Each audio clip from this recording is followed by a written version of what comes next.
Şem'a yanan divaneler, gelin beraber yanalım. Yanmaktır bizim kârımız, arz edelim ehvalımız. Yanmaktır bizim kârımız, arz edelim ehvalımız. Gelin beraber yanalım. Gelin beraber yanalım.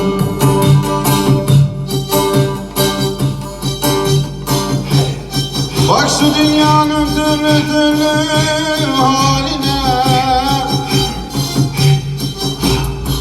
hiç kimseler çare bulmaz önüme.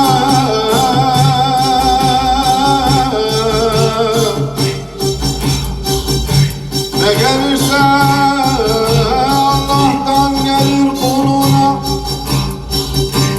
sabredelim.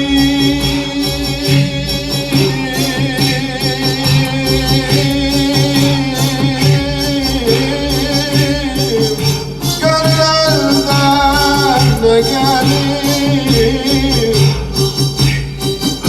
dünya alem sizin olsun, dünya alem sizin olsun, bana elveda. Yavrularım, kuzularım sizin olsun, bana elveda, elveda.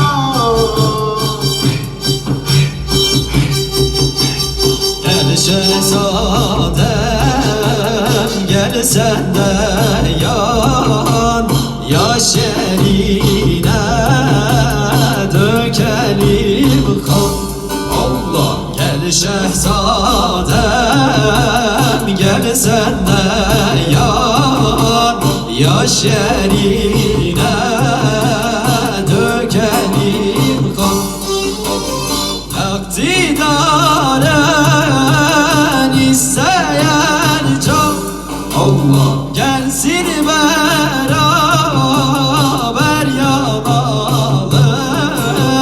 Hak didaren isteyen can, gelsin beraber